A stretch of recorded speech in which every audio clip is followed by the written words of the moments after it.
बिस्मिल्लाहिर्रहमानिर्रहीम। अस्सलाम वालेकुम स्टूडेंट्स। हम फार्मास्यूटिक्स का लेक्चर स्टार्ट करने लगे हैं। हमारा नेक्स्ट चैप्टर है चैप्टर नंबर 6 और चैप्टर का नाम है डोजेज फार्म। ठीक है। इस चैप्टर में हम डिस्कस करेंगे कि हम जो है ना फार्मास्यूटिक्स जो हमारा सब्जेक्ट है बेसिकली फार्मास्यूटिक्स 1। ठीक है, तो फार्मास्यूटिक्स है क्या, उसकी डेफिनेशन भी इसी चैप्टर के अंदर ही दी हुई है। ठीक है कि फार्मास्यूटिक्स जो है ना वो फार्मेसी का कौन सा सब्जेक्ट है जिसमें हम किस चीज को स्टडी करते हैं। उसके बाद हम इसमें देखेंगे कि ड्रग डिलीवरी सिस्टम क्या होता है, डोजेज फार्म क्या है, डोज क्या होती है, और इसके अलावा हमारे पास कौन कौन सी डोजेज फार्म होती है। डोजेज फार्म मीन उसका मतलब होता है कि फिजिकल फार्म किसी भी ड्रग की। फॉर एग्जांपल हमारे पास जितना भी मेडिसिन होती है उसमें हमारे पास सिरप, सस्पेंशन, ठीक है, उसके बाद टैबलेट, कैप्सूल, कोई हमारे पास क्रीम, ऑइंटमेंट्स वगैरह होती हैं। ये हमारे पास मुख्तलिफ डोजेज फार्म है। ठीक है, तो इसके अकॉर्डिंग हम देखेंगे। देन हम इसमें देखेंगे कि रूट ऑफ एडमिनिस्ट्रेशन हमारे पास कौन से हैं। जो डोज हम बना रहे हैं, जो डोजेज फार्म हम बना रहे हैं, हम वो अपने पेशेंट को कौन से रूट के थ्रू दे रहे हैं। तो इस चैप्टर के अंदर ये सारा हम डिस्कस करेंगे।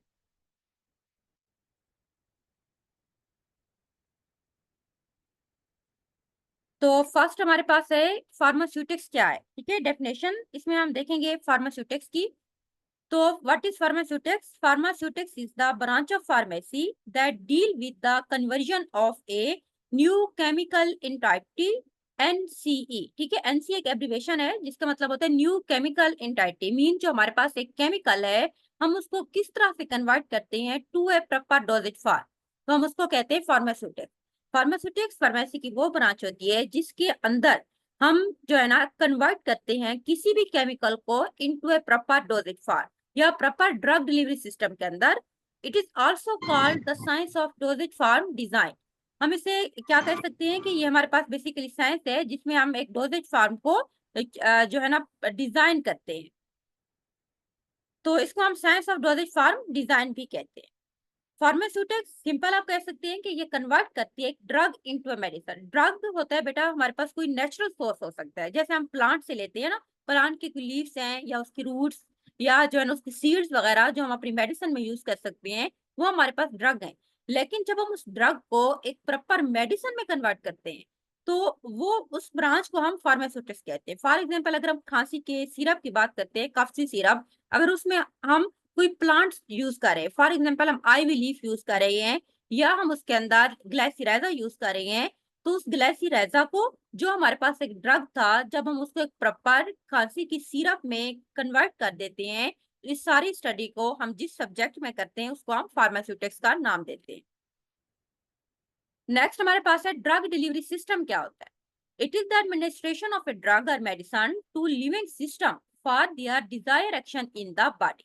मीन ड्रग डिलीवरी सिस्टम का मतलब होता है कि किसी भी ड्रग या मेडिसिन को किसी लिविंग सिस्टम के अंदर एडमिनिस्टर करना ताकि हमारी बॉडी के अंदर हमें डिजायर इफेक्ट मिल सके। डिजायर इफेक्ट में क्या आएगा, यानी कि हम जिस चीज को ट्रीट करने के लिए वो मेडिसिन ले रहे हैं उस चीज से हम ट्रीट करें। तो क्योर मीन किसी बीमारी को क्योर करना, यानी कि उसको मुकम्मल तौर पर ट्रीट कर देना। मैनेजमेंट ऑफ डिजीज के लिए भी हम कुछ मेडिसिन लेते हैं, या prophylaxis of disease. Prophylaxis of disease mean जिस तरह से हम कुछ लोग जो अस्थमा के पेशेंट्स होते हैं ना, तो सर्दियों में उनको सांस का और भी ज्यादा प्रॉब्लम हो जाता है, तो वो पहले ही एज ए प्रोफिलैक्सिस कुछ मेडिसिन लेना स्टार्ट कर देते हैं ताकि बाद में उनकी कंडीशन ज्यादा खराब ना हो। Medicines are drug delivery system. They are means of administering drug to the body in a safe, efficient and convenient manner. Medicine के अंदर हम अगर ड्रग डिलीवरी सिस्टम की बात करते हैं तो उसका मतलब होता है कि ड्रग को एडमिनिस्टर करना बॉडी के अंदर एक सेफ, ठीक है, और एफिशिएंट मीन एक प्रॉपर वे के अंदर और कन्वीनियंट मैनर के अंदर जो पेशेंट के लिए आरामदायक हो। नेक्स्ट हमारे पास है बेटा डोजेज फॉर्म। डोजेज फॉर्म क्या है, कि doses form is the physical format dose of a drug. जो ड्रग हम दे रहे हैं उसकी जो डोज एक फिजिकल फॉर्म में हमारे पास प्रॉपर है। फॉर एग्जांपल हमारे पास टैबलेट है, 20 mg का एक टैबलेट है, या हमारे पास 500 mg का कोई कैप्सूल है, तो उस चीज को हम प्रॉपर डोजेज फॉर्म का नाम देते हैं। Any pharmaceutical product which is ready for the use of patient is known as a dosage form। वही बात हो गई, प्रॉपर हमारे पास कोई टैबलेट, कोई कैप्सूल, कोई भी सिरप वगैरह जो एक फिजिकल फॉर्म में फार्मेसी के ऊपर मौजूद है और हमने जस्ट पेशेंट को देना है, उसको डिलीवर करना है, तो उस चीज को हम डोजेज फॉर्म कहते हैं। या आप ये भी कह सकते हैं कि any pharmaceutical product which has a defined shape and have a prescribed amount of API. API का मतलब होता है एक्टिव फार्मास्यूटिकल इंग्रेडिएंट, तो हम उसको डोजेज फार्म कहते हैं। यानी कि एक फार्मास्यूटिकल प्रोडक्ट जो हमारे पास एक प्रॉपर वेल डिफाइंड शेप में होता है, एक प्रॉपर उसमें हमने आईपीआई यानी कि जो एक्टिव होता है, ठीक है, उसमें एक proper IPI API active pharmaceutical ingredients की अमाउंट्स होती है, तो हम उसको नाम देते हैं डोजेज फार्म का। अब क्या है कि डोजेज फॉर्म जो होती हैं are essential pharmaceutical product typically involve a mixture of active drug component and non drug component. हम जब भी कोई भी प्रोडक्ट बनाते हैं ना, उसमें हमारे दो कंपोनेंट होते हैं। एक होता है जिसको हम एक्टिव कहते हैं, जो कि हमारा बेसिक ड्रग होता है, ठीक है, उसको हम एक्टिव फार्मास्यूटिकल इंग्रेडिएंट्स एपीआई का नाम देते हैं। और दूसरा उसके अंदर होता है non drug component. Non drug component means जिनका कोई फार्माकोलॉजिकल एक्शन नहीं होता। फॉर एग्जाम्पल टैबलेट्स, आपको जिस तरह ये इसमें पिक्चर में नजर आ रही है, मुख्तलिफ कलर की टैबलेट्स हैं। ये कलर जो है ना, ये नॉन कंपोनेंट ड्रग है। मीन कलर का कोई फार्माकोलॉजिकल एक्शन नहीं होता। कलर हम जस्ट इसीलिए ऐड कर रहे हैं अपनी मेडिसिन के अंदर, ताकि वो उसके एक अपीयरेंस जो है ना बेटर नजर आए, या उसके अंदर कोई बैड बैड टेस्ट है तो हम उस चीज को मास्क कर सके। तो ये जो कलर होगा या उसमें कोई फ्लेवर वगैरह होगा, ये हमारे पास आ जाएगा उसके अंदर, उसके नॉन ड्रग कंपोनेंट्स के अंदर।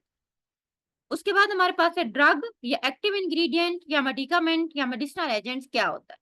ऊपर जिस तरह से हमने पढ़ा है कि जब हम कोई भी प्रोडक्ट बना रहे हैं ना, तो उसके अंदर हमारे पास दो चीजें हैं। एक तो है ड्रग जिसको हम एक्टिव कहते हैं, एक हमारे पास होता है नॉन ड्रग। जो एक्टिव जो हमारा ड्रग है या जो हमारा एक्टिव इंग्रेडिएंट है, हम उसको मेडिकामेंट्स भी कह सकते हैं या हम उसको मेडिसिनल एजेंट्स कहते हैं। This is a pharmacologically active ingredient in a medicine which has a pharmacological action. Mean medicine के अंदर फार्माकोलॉजिकल एक्टिव इंग्रेडिएंट जिसका मेडिसिन के अंदर फार्माकोलॉजिकल एक्शन होता है, तो हम उसको ड्रग कहते हैं। जिस तरह एस्प्रिन, डेस्प्रिन की टैबलेट्स होती है ना, डेस्प्रिन के अंदर जो बेसिक एक्टिव ड्रग है वो हमारे पास होता है एपीआई, उसको एस्प्रिन उसका ऑफिशियल नेम है, जिसके अंदर एसिटाइल सैलिसिलिक एसिड यूज होता है। इसी तरह इंसुलिन, ठीक है, इस तरह डाइजॉक्सन, डाइजॉक्सन की टैबलेट डाइजिटाइलस परप्यूरा प्लांट से लेते हैं, तो ये हमारे पास होते हैं एक्टिव। दूसरे हमारे पास है एक्सिपिएंट्स या हम उसको एडिटिव्स भी कहते हैं, ठीक है, जो हमारे नॉन ड्रग कंपोनेंट्स होते हैं या हम उसको इनएक्टिव कंपोनेंट्स भी कहते हैं। Additives are the substance other than active medicament in the formulation which do not have any pharmacological action. Mean जिनका कोई हमारी बॉडी के अंदर फार्माकोलॉजिकल एक्शन नहीं होता। फार्माकोलॉजिकल एक्शन का मतलब होता है कि जिस मकसद के लिए हम जो मेडिसिन अपने पेशेंट्स को दे रहे हैं, उस चीज से हमें रिलीफ मिल जाए। फॉर एग्जाम्पल अगर हम पेन किलर लेते हैं, जिस तरह डेस्प्रिन, डेस्प्रिन के अंदर जो एक्टिव होगा वो ही जाके हमें उस पेन से रिलीफ देगा। उसके अंदर बाकी जितना भी एक्सीपेंट्स वगैरह होते हैं, उनका कोई भी फार्माकोलॉजिकल एक्शन नहीं होगा। अब एक्सीपेंट हम क्यों यूज करते हैं, वो कहते हैं कि there are many purpose for use of excipient. First है to give a particular shape to the formulation. जो हम फॉर्मुलेशन बना रहे हैं उसको जब हम एक खास शेप देना चाह रहे हैं, पार्टिकुलर शेप, तो उस मकसद के लिए हम उसमें कोई एक्सीपेंट्स ऐड कर देंगे। To increase the stability of the product, हम चाहते हैं हमने जो प्रोडक्ट बनाया है वो हमारे पास स्टेबल रहे, उसकी शेल्फ लाइफ हमारे पास मेंटेन रहे, तो इस मकसद के लिए हम उसमें कुछ जो होती हैं प्रिजर्वेटिव ऐड करते हैं जो उसको खराब होने से बचाते हैं। To increase the palatability and elegance of the preparation. Palatability means उसका टेस्ट अच्छा करने के लिए, elegancy of preparation mean elegant कहते हैं प्रोडक्ट हमारा अच्छा नजर आए, जो हम सेल करना चाहते हैं प्रॉपर हमें उसके अपीयरेंस से ही पता चल जाए कि ये हमारे पास एक अच्छा प्रोडक्ट है। एडेटिव्स में क्या क्या चीजें हैं, एडेटिव में हमारे पास सर्फेक्टेंट्स आ जाते हैं, ठीक है, diluents, vehicles, base, stabilisers, preservative, colouring, flavour agents and sweetening agents. First हम देखते हैं कि व्हीकल क्या होता है। It may be described as a medium in which ingredients of formulation of dissolve, suspend और डिस्पर्स। जब हम कोई, फॉर एग्जांपल हम सिरप बना रहे हैं, ठीक है, सिरप के अंदर पानी, हमारे पास एक व्हीकल है, वो मीडियम है जिसके अंदर हमने अपने ड्रग के कंपोनेंट को या तो डिसॉल्व करना है या हमने उसको सस्पेंड करना है। Suspend mean in the case of suspension, जो सस्पेंशन होती है ना उसमें पार्टिकल जो होते हैं वो सस्पेंडेड फॉर्म में रहते हैं। उसके बाद या तो हमने उसको डिस्पर्स करना है, डिस्पर्शन सिस्टम के अंदर जो टू फेज सिस्टम होता है। The vehicle is general word may be used for liquid, semi solid या सॉलिड। अगर तो हम टैबलेट बना रहे हैं तो हमारे पास व्हीकल भी सॉलिड ही होगा। अगर हम सेमी सॉलिड बनाते हैं, मीन हम कोई क्रीम या हम कोई ऑइंटमेंट या कोई जेल बनाते हैं, तो उसमें हमारे पास जो व्हीकल होता है वो हमारे पास लिक्विड भी हो सकता है या हमारे पास कोई सॉलिड भी हो सकता है। लेकिन जब हम सिरप या हम सोल्यूशन या हम कोई सस्पेंशन तैयार करते हैं, तो जो हमारे पास मेन व्हीकल होगा वो हमारे पास लिक्विड होगा। When a liquid is used to dissolve or suspend the medicament, the liquid is known as a vehicle. Mean किसी लिक्विड के अंदर जब हम अपने कंपोनेंट डालते हैं तो हम उसको व्हीकल्स कहते हैं। उसके बाद हमारे पास है व्हीकल्स में हमारे पास जो एग्जांपल है कौन सी है, जब हम लिक्विड है वाटर, एरोमेटिक वाटर, ठीक है, वाटर फॉर इंजेक्शन, WFI होता है, ग्लिसरीन लिक्विड होती है, उसके बाद PG जिसको हम प्रोपाइलिन ग्लाइकोल भी कहते हैं, या ऑयल्स वगैरह। When a semi solid या solid is used, then हम उसको नाम देते हैं व्हीकल का, ठीक है, in which the drug is incorporated either to increase the bulk or to give a particular shape to the formulation. These are used for preparation of ointments and suppositories. Ointments जिसमें cream gel वगैरह आती हैं, ठीक है, उसके लिए हम use कर सकते हैं, या suppositories कहते हैं बेटा, ये भी एक तरह की सेमी सॉलिड प्रिपरेशंस होती हैं जिनको बॉडी की कुछ खास कैविटीज के अंदर जो है ना इंसर्ट किया जाता है, जिसमें हमारे पास आ जाती है वजाइना में, रेक्टम के अंदर, ठीक है, इस तरह यूरिथ्रा के अंदर, तो उनको हम suppositories का नाम देते हैं। Commonly used ointment bases are soft paraffin, liquid paraffin, wool fat, wool alcohol and bee wax. अब उसके बाद है नेक्स्ट, ये आपका एमसीक्यू भी आ सकता है कि स्पोस्ट्रीज बेसिस क्या है। उसमें हमारे पास थियोब्रोमो ऑयल है, ग्लाइसिरो जेलेटन, या उसके बाद पॉलीइथाइलिन ग्लाइकोल। नेक्स्ट नंबर पे हमारे पास है डाइल्यूएंट्स क्या होते हैं। What are diluents? Diluents are the inert substance which are specially added to increase the bulk of a drug or to decrease the concentration. जब हम चाहते हैं कि हमारा प्रोडक्ट्स के अंदर उसका साइज ज्यादा हो जाए, ठीक है, या उसकी कंसंट्रेशन को हम डिक्रीज करना चाह रहे हैं, तो इस मकसद के लिए हम उसमें कुछ खास किस्म के इनर्ट सब्सटेंस, मीन ऐसे सब्सटेंस जो किसी चीज के साथ रिएक्ट ना करें, उनको हम इनर्ट कहते हैं, तो वो हम उसमें ऐड कर देते हैं, उनको हम डाइल्यूएंट्स कहते हैं। The liquid which are used as a vehicle may be specially used as a diluent. Liquid को हम व्हीकल भी कह सकते हो, अगर डाइल्यूट में यूज होते हैं, जिस तरह सिरप, अगर हमने 1 लाख मतलब सिरप की बोतल फिल करनी है, तो हम उसमें एज ए डाइल्यूट जो उसके साइज को बल्क कर दे, ड्रग को इंक्रीज करे, तो उसके लिए हम जो है ना वाटर ऐड करेंगे। But for oral preparation water is most suitable जो है ना डाइल्यूट।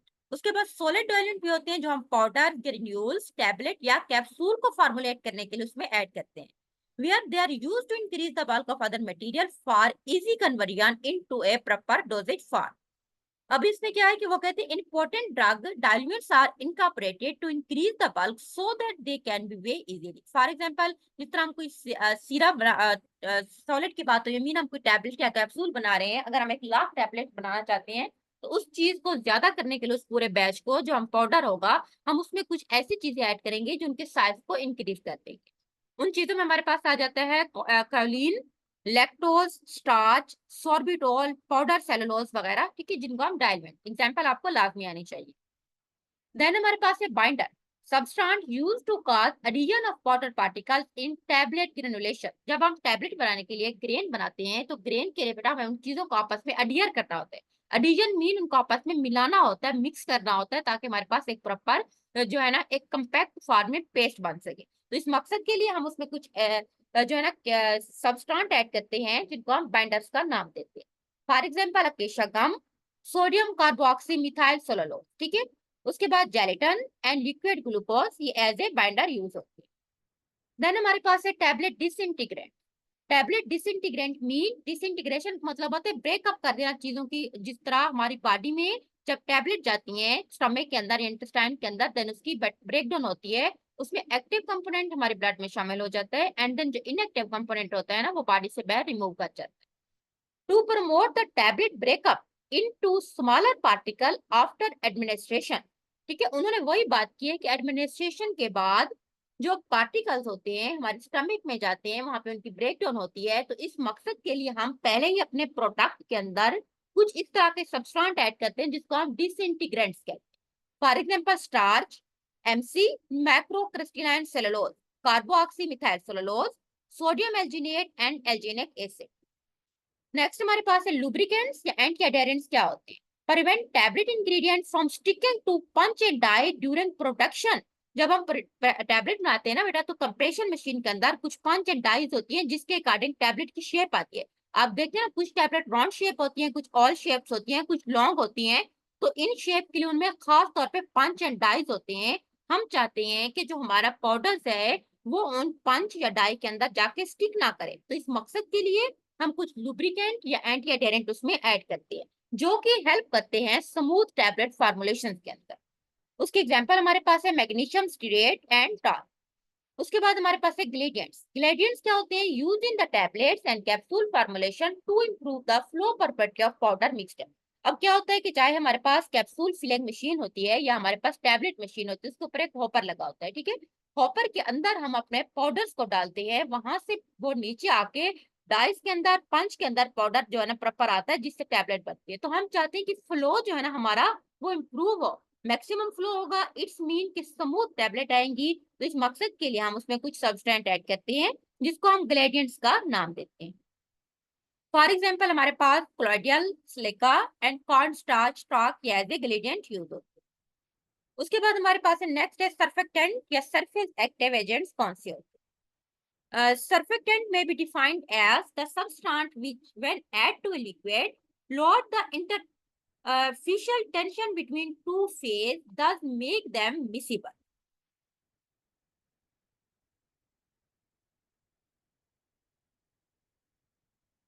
ठीक है। तो हम क्या करते हैं कि सर्फेक्टेंट हमारे पास इस तरह के सबस्टेंट होते हैं, जब हम इसको किसी लिक्विड के अंदर ऐड कर देते हैं तो उसके दरमियान जो एक सरफेस टेंशन होती है, सरफेस टेंशन मीन दो फेज जो एक दूसरे के अंदर डिजोल्व नहीं हो रहे होते या इमिसिबल होते हैं, तो उस चीज को हम जितना रिड्यूस कर देंगे तो दो फेज आपस में एक दूसरे के अंदर मिसिबल हो जाएंगे। जिस तरह से अगर हम बात करते हैं इमल्शंस की, इमल्शंस के अंदर या इमल्शंस के अंदर हम जो है ना ऑयल और वाटर को डिजोल्व करते हैं, और हमें यह भी पता है कि ऑयल कभी भी वाटर के अंदर प्रॉपर डिजोल्व नहीं होता।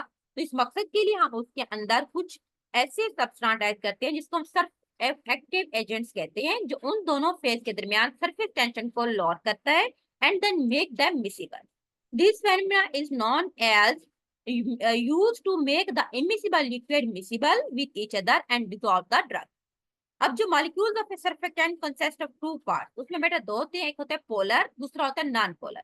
When such a molecule are placed in two phases of different polarities, the polar parts move toward high polarity phase and non-polar move toward the low polarity phase and then they absorb at the interface। Interface mean वो surface जिसके ऊपर दो phase आके interact करते हैं। दो polar polar polar की तरफ चला जाता है, non polar polar non polar की तरफ चला जाता है और आपस में एक दूसरे के अंदर मिक्स हो जाते हैं। उसके बाद हमारे पास है जो सर्फेक्टेंट्स होते हैं वो दो टाइप्स के, तीन टाइप्स के हैं, ठीक है। Anionic, cationic and non ionic. अब इनकी एग्जांपल है नीचे। अगर हम एनायोनिक की बात करते हैं तो उसके अंदर हमारे पास एग्जांपल है sulfated compounds like sodium lauryl sulfate, sodium stearyl sulfate, उसके बाद डाइऑक्साइड सोडियम सल्फोक्सेसिनेट। देन हमारे पास है कीटायनिक सर्फेक्टेंट। कीटायनिक सर्फेक्टेंट की एग्जांपल हमारे पास है बेंजाइल जो होती है अमोनियम क्लोराइड, ग्लिसराइल, मोनोस्टीरेट, उसके बाद स्पेन एंड ट्वेंस वगैरह, ये हमारे पास आ जाती हैं जो है ना सर्फेक्टेंट्स जो कि नॉन आयोनिक है। देन हमारे पास है नेक्स्ट है हाइड्रोक्लोराइड्स, ठीक है, या हमारे पास है सस्पेंडिंग एजेंट।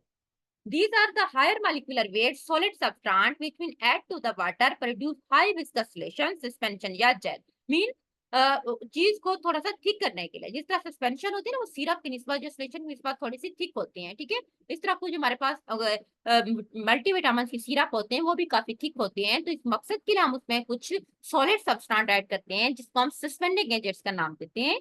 इनको हम विस्कोसिटी इंक्रीजिंग एजेंट्स भी कहते हैं, use to reduce the sedimentation rate of particle in a vehicle, ताकि अगर हम सस्पेंशन बनाते हैं पार्टिकल्स नीचे बैठ जाएंगे या उसके अंदर डिसॉल्व नहीं होते, तो उनकी सेडिमेंटेशन रेट को रिड्यूस करने के लिए हम उसमें कुछ विस्कोसिटी एनहांसर ऐड करते हैं। दीज आर नॉन एज, ये हमारे पास गम होती है, ठीक है, और ये बेसिकली पॉलीसेकेराइड्स होते हैं एंड देन प्रोटीन्स।